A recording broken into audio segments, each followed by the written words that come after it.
It's a Hi, Jonathan. Mercedes here with She Critiques in Atlanta. Um, Mercedes.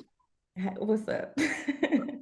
One thing that I instantly thought about in the film is that there's so many scenes where he's isolated.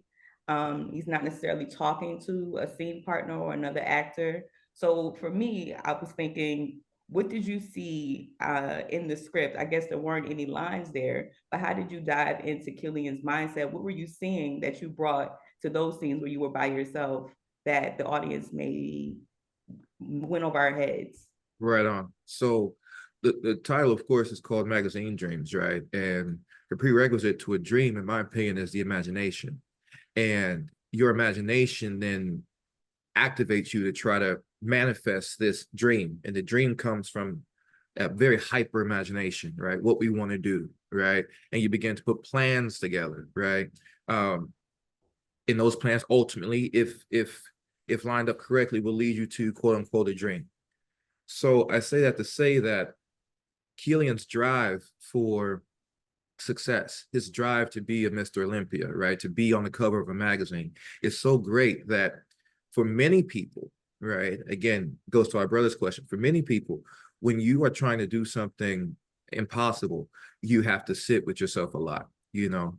Um, so what was he seeing, right? Now that's actors work, right? Like the imagination work on that, right? When he sits back, he I don't want to bore you with actor stuff, right? But I will say like his I do these things called soul charts, right? Where I essentially look at the script and I kind of diagnose for myself what are the most important things for this character, right? We all have one or two or three, usually three to four things that we really just care about. And those four things usually manifest themselves in our emotional life. If you get to talk about something, like for instance, I'm talking about acting now, so I'm excited about acting. Acting is one of my four things, right? God, family, art.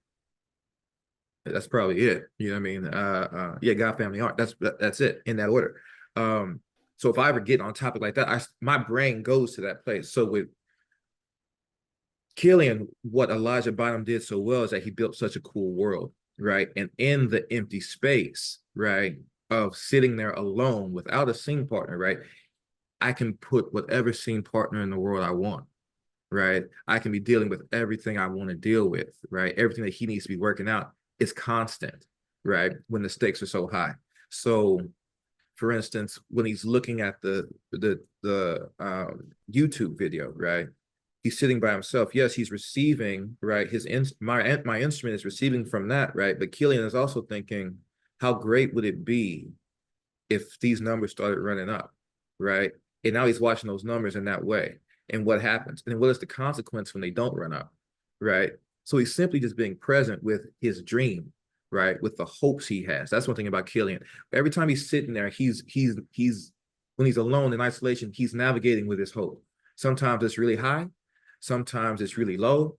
Sometimes he's at the diner and it's like the hope is gone, right? He just sees an empty bed where hope used to be. It's not there anymore. That gives him a reaction. He's like, okay. And those are the guys who did that. You know what I mean? And then he has a reaction. So just just lily pads of that from one moment to the next moment to the next moment. And the thing we had to our benefit in shooting it is that we shot it pretty much chronologically, right? So any memory I made in the past scene, I could then play that, right? Live like we do in real life. Last time I was here, this happened, and now this is happening, right? So it begins to build, which gives the film, I hope, that propulsive emotional drive to it. Something's always going on. Yeah, well, you did that. Thank you. I appreciate it.